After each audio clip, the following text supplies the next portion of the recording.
जोहार साथी। आज हम लोग बात करेंगे हेमंत और गडकरी, जो केंद्रीय परिवहन ये सड़क निर्माण मंत्री हैं। वो तो इन दोनों के बीच जो बातचीत हुई है या हाल में 2 रोज में, और कुछ चिट्ठी पत्री भी, उसको लेकर बहुत तरह की बातें हो रही हैं, तो चर्चा में है। हम साथी एक बिल्कुल दूसरे कोण से इस पूरे पहलू को देखते हैं और उसके बारे में बात करेंगे। उन लोगों ने तो मोटा मोटी बात ये किया है कि गडकरी का कहना है कि वो हर तरह से रांची का काया पलट करने के लिए तैयार हैं। वो उनका जो बातचीत था उसमें उन्होंने कहा था कि प्लान आउटलेट तो 675 करोड़ का एनुअल प्लान है झारखंड सरकार का, लेकिन वो 5,000 करोड़ तक रुपया खर्च कर देने के लिए तैयार हैं।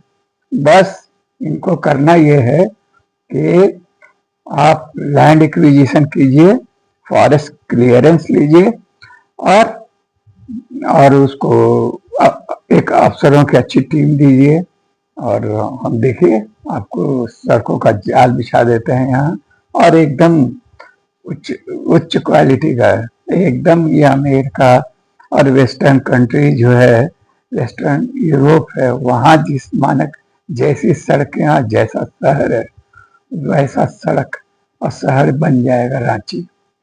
हाँ, सुनने में बात बहुत अच्छी लगती है, लेकिन आज ही एक और तस्वीर भी मेरे सामने आई। वो तस्वीर है कि फ्लाईओवर, जो दूसरा फ्लाईओवर जो रातों रोड से जो बनने वाला है, उस चित्र में, तो वो चित्र तो आप सब लोगों ने भी देखा होगा। एक सीरम टोली वाला तो बन ही गया फ्लाईओवर, शानदार दिखता है रात के जगमग रोशनी में। और ये रातों रोड वाला फ्लाईओवर जो हम लोग ये आप वीडियो की शुरुआत में उसका तस्वीर जब देखेंगे, देखे ही थे, या थंबनेल जिसको कहते हैं, उसमें खूबसूरत लगता है नज़ारा। इस तरह का जो फ्लाईओवर है ये वो तो अच्छा ही लगता है, विकास का प्रतीक बन गया है।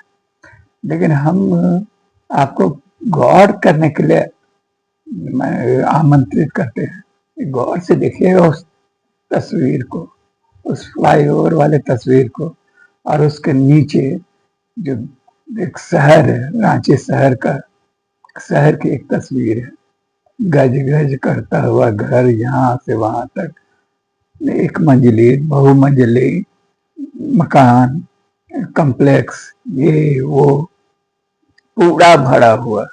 और वो तो आपको एक तरफ का है, यानी पिस्का मोड़ और उसके आसपास का इलाके का है, यानी रातों रोड के आसपास का वो तस्वीर है। लेकिन आप शहर को किसी भी कोण से और ऊंचाई से देखिएगा, यह एरियल फोटो बहुत सारे उपलब्ध है, आप देख लीजिए निकाल के गूगल में जाके। रांची में चारों तरफ मकान ही मकान, गज गज करता हुआ।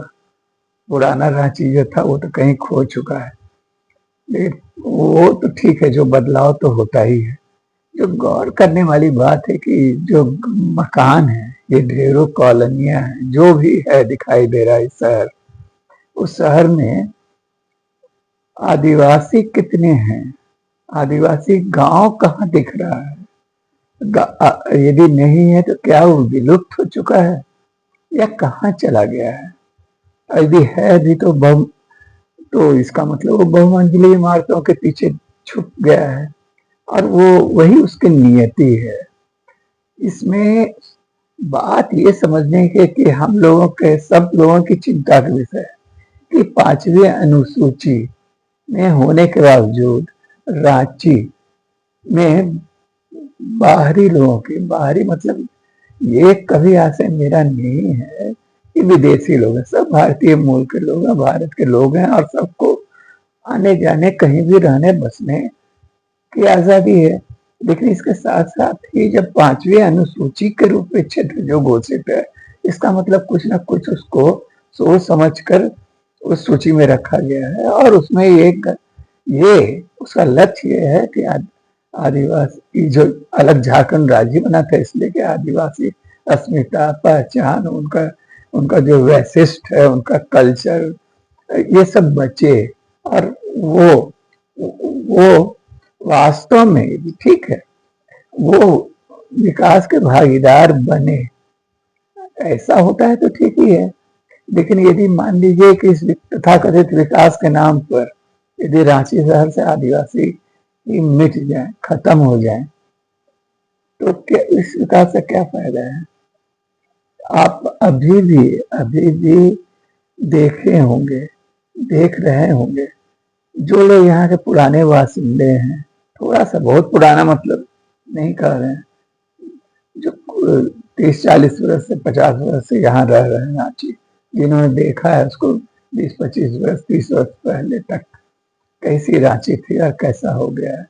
हर इलाका चाहे कहीं भी चले जाइए लालपुर वाला पूरा इलाका है वहाँ पर जो मिश्रा का जो कॉलेज है या उसके आसपास जो कॉलोनियाँ हैं उसके पूरे पीछे वो सब तो पूरा इलाका था उसमें ट्राइबल आदिवासी गांव थे पूरा वर्धमान कंपाउंड जहाँ आज बस बन के खड़ा है वहाँ आदिवासी लोग रहते थे।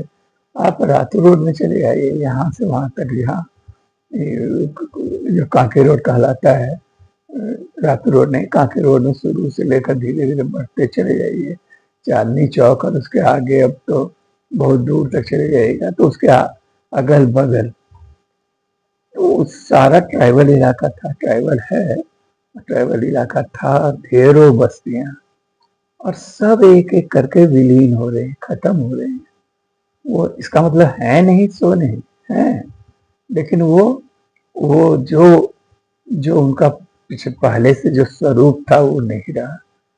जैसे आदिवासी लोग हो तो शानदार थे अपने तरीके से जीवन जीने के आदी थे अपना घर है कोई गांव चाहे कोई भी बस्ती कोई बहुत घनी या बड़ी नहीं रहती थी 10-20-50 घर अधिकतम हुआ कि घर की बस्ती हुआ करती थी।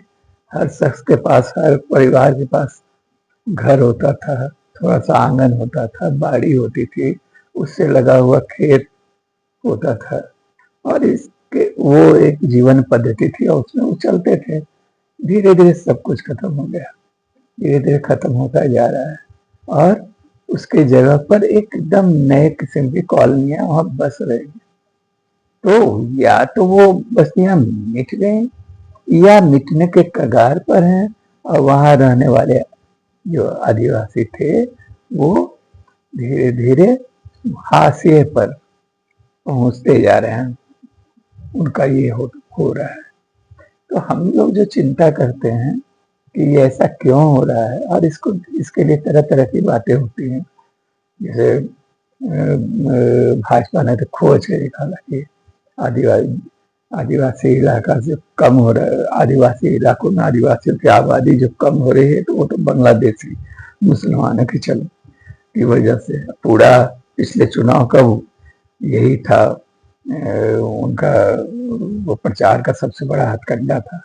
खैर वो पूरी तरह फ्लॉप हुआ लेकिन हम जैसे लोग भी हमारे जैसे शहर के साथी संघीय एक्टिविस्ट लोग भी वो भी जब जब चिंता व्यक्त करते हैं कि बाहरी आबादी जो बढ़ रही है तो क्यों बढ़ रही है इसकी मीमांसा ठीक से नहीं हो पाती है। इसको समझना होगा इसका समझना ये है कि जहां सड़क जाएगी वहां से उस सड़क के साथ शहर का विस्तार होता जाएगा सड़क के दोनों ओर की जमीन बिकेगी और बाहरी लोग ही उसको खरीदेंगे।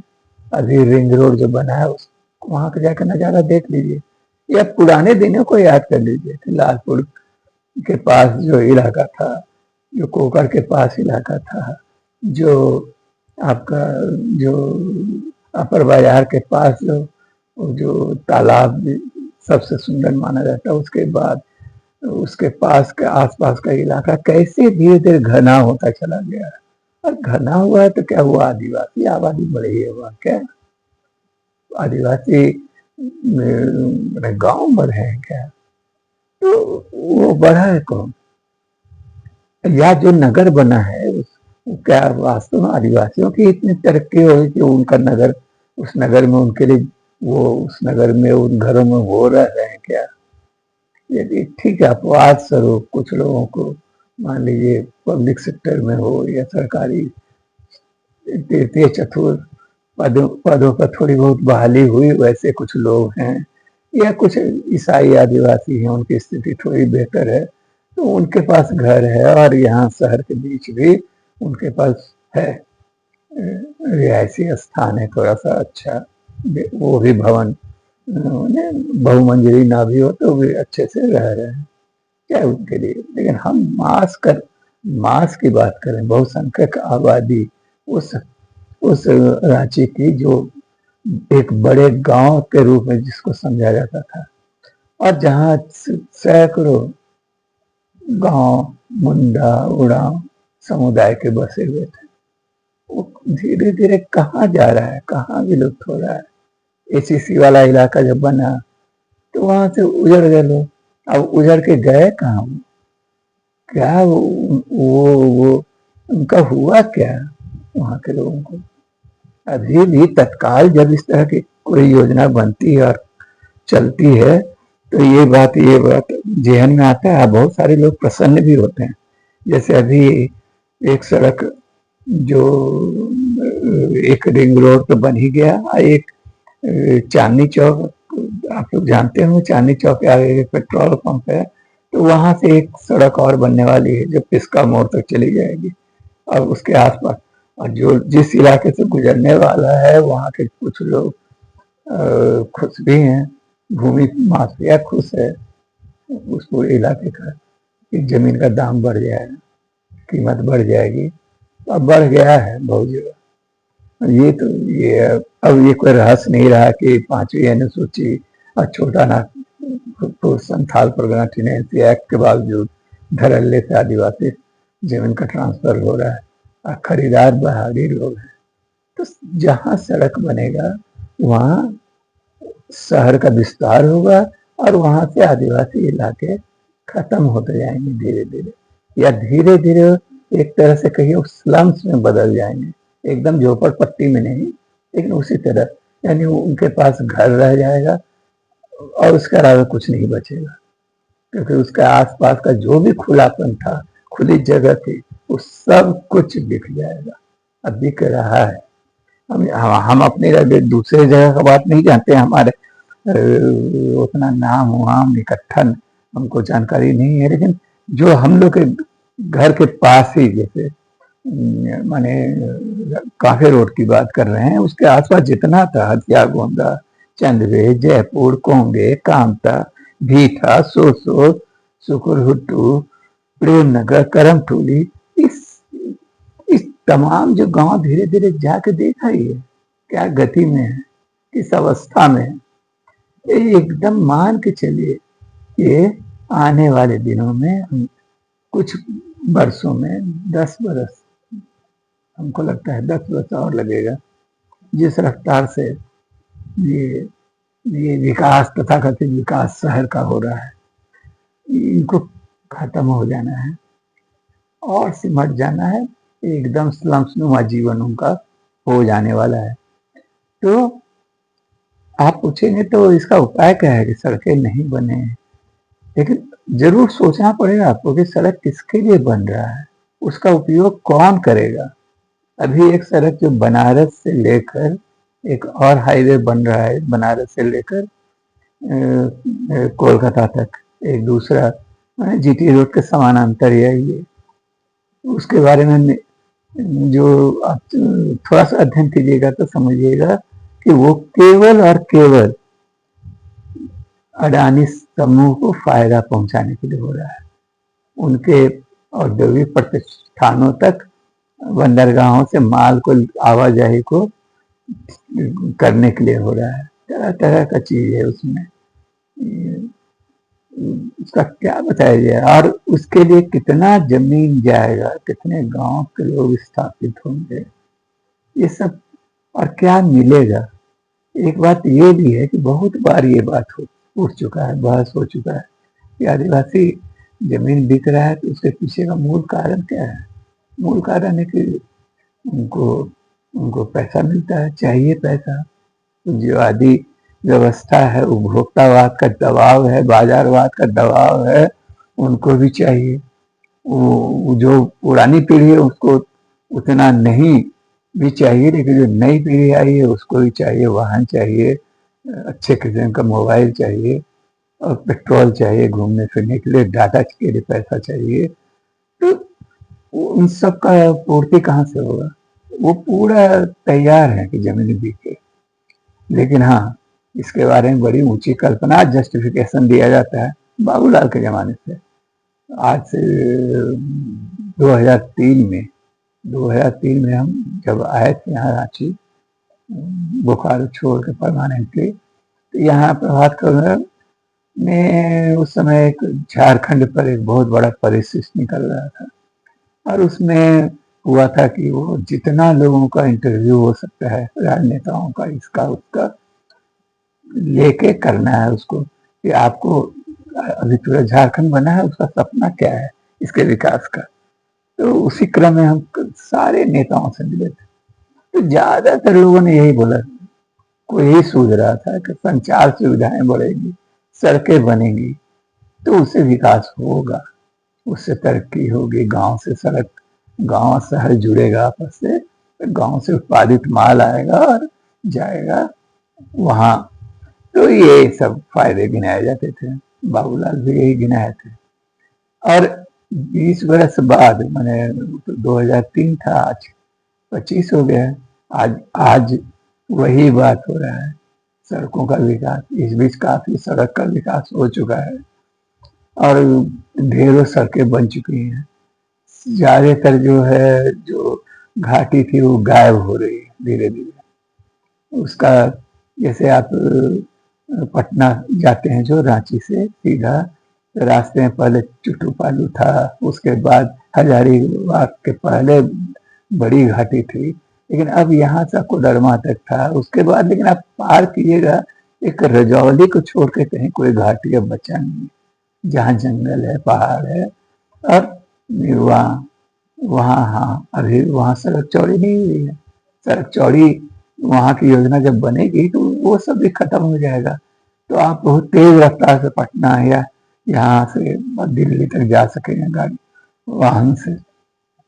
लेकिन उसका जो दुष्प्रभाव पर्यावरण पर पड़ रहा है, सामाजिक जीवन पर पड़ रहा है, आदिवासी समाज पर मूलतः पड़ रहा है, इसका आकलन करने के लिए किसी के पास फुर्सत नहीं। तो रांची अब मान लीजिए पेरिस में बदल जाए या अमेरिका में बदल जाए, वैसी सड़कें हो जाए। जो लाख टके का सवाल ये है कि उस शहर में ट्राइबल रह जाएगा क्या? आपको विश्वास है ट्राइबल रहेगा? एकदम, क्योंकि उस शहर को उसकी जरूरत होगी। उसको बिहारी मजदूर चाहिए, उसको प्लम्बर चाहिए, उसको बिजली मिस्त्री चाहिए, उसको सफाई कर्मी चाहिए, उसको चाहिए घरों में काम करने के लिए परिचारिकाएं, माने जिसको क्या कहते हैं, औरतें चाहिए, लड़कियां चाहिए जो करे इस तरह का काम। तो ठीक है, वो सब के लिए, क्योंकि जब आर्थिक तरक्की और किसी तरह का नहीं हो रहा है, आर्थिक विकास और कुछ किसी तरह का नहीं हो रहा है, और जो जीवन का मूलाधार था वो दिनों दिन छिनता चला जा रहा है, तो बचेगा क्या? तो ठीक है, शहर तो शानदार बनेगा और उसमें निश्चित है उस पर कोई, उस पर चढ़ेगा कौन, उस पर चलेगा कौन, उसका उपभोग कौन करेगा उन सड़कों का? शुरू में जो लगता है तो उसमें आप कल्पना कीजिए, अभी तो थोड़ा बहुत विवाद तो बहुत तरह का ये सब हो रहा है, उसका नामकरण क्या होगा नहीं होगा, हमको उस बात में कोई रुचि नहीं है। कुछ नाम रख दीजिए ना भाई, हम तो मान रहे हैं कि जो जिस रफ्तार से सड़कों का जाल बिछ रहा है और जिस तरह से, तो उसमें गांवों का तो मिटना तय ही है। आदिवासी समाज जो बचा खुचा रांची शहर में रह गया, उसका दम घुट जाने वाला है, यही होने वाला है। उसकी संस्कृति, उसका अपना अपना जो वैशिष्ट है, उसके उसके उसके उसकी संस्कृति का, वो सब खत्म होने वाला है धीरे धीरे। तो यही है विकास। विकास निश्चित होना चाहिए, लेकिन विकास में जो सभी की भागीदारी हो पाए, उस विकास का लाभ सबको हो पाए। ऐसा विकास किस काम का जिसमें आदिवासियों को केवल खाद बन जाना है उसके उसका। इसलिए इन सब बातों को बहुत तुरंत इस सड़कों को लेकर बहुत ज्यादा उत्साह और ये वो प्रगट मत कीजिए। हमको ये थोड़ा सा लगा संतोष की हेमंत सोरेन बहुत ज्यादा, बहुत गडकरी से जो बातचीत की तो बहुत ज्यादा उत्साह, माने बहुत ज्यादा तुरंत ऐसा नहीं हो गया, बोले असंयम से ही जवाब दिए कि ठीक है हम लोग करेंगे। तो विचार करने का समय है कि वास्तव में डिमांड अंदर से, जैसे हर चीज का नीचे से आना चाहिए कि हाँ भाई, गांव को या यहाँ के रहने वाले वासियों को, यहाँ के आदिवासी और मूलवासियों को वास्तव में क्या चाहिए। सड़क भी चाहिए तो कैसी सड़क चाहिए। ये नहीं कि थोपा हुआ जो विकास है, बाहर से लाया हुआ विकास है, वो पैसा है अफराद, और उनका असली लक्ष्य तो ये है कि धीरे धीरे धीरे, जैसे दक्षिण भारत में ये हो चुका है, ट्राइबल लोग एक जमाने में अच्छे खासी आबादी में थे, लेकिन वो खत्म हो चुके हैं शहर के नक्शे। अब अजायब घर वहां बन गया है, बहुत जगह सुंदर सुंदर म्यूजियम है, उसको आदिवासी जीवन की छवियां वहां जाके आप देख सकते हैं। और वहाँ आंध्र प्रदेश में भी, और वहां भी देखे हम बेंगलोर के आसपास भी, जहाँ भी जाते हैं वहाँ आदिवासी लोगों का एक म्यूजियम, उनका कल्चर और उसका नक्शा, गांव कैसा होता था, कैसा था, जैसे वो अतीत का वस्तु बन गया। तो झारखंड में अभी उतनी बुरी गति नहीं हुई है, आदिवासी अभी इतिहास का वस्तु नहीं बना है, इतिहास बनाने के दौर से गुजर रहा है। तो ये सब समझना चाहिए, देखना चाहिए, और उस पर उसके बारे में ठीक से माने विचार करके अपना प्रतिरोध दर्ज करना चाहिए। नहीं तो ठीक है, होगा यही। और एक चीज और है कि इसका क्या है वजह, क्या पक्ष है, इसका आर्थिक पहलू क्या है, सड़क बनाने का दर्शन क्या है, ये क्यों माने सत्ता चाहती है, खासकर भाजपा के आने के बाद जो तीव्र गति से हो रहा है, वो क्यों हो रहा है।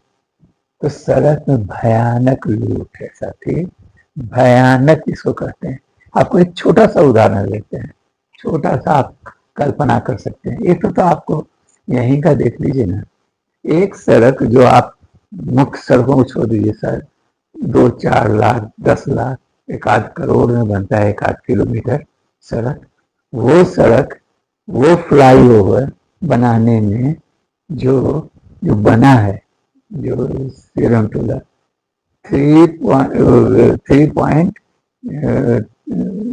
3 किलोमीटर से कुछ ज्यादा का है, 3.5 किलोमीटर का है, और उसको बनाने में 355 करोड़ रुपया खर्चा हुआ है।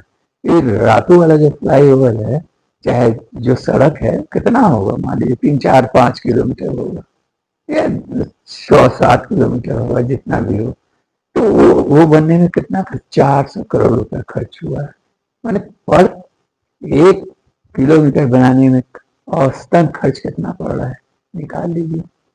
और उसमें यहाँ तो थोड़ा कम हुआ है, जो गडकरी जो सड़क बना रहे हैं तो बड़ा बड़ा, उसमें जैसे ये एक द्वारका एक्सप्रेस के लिए, द्वारका एक्सप्रेस वे के लिए संसद के आर्थिक मामलों की कैबिनेट समिति ने 18.20 करोड़ रुपया प्रति किलोमीटर की मंजूरी दी थी।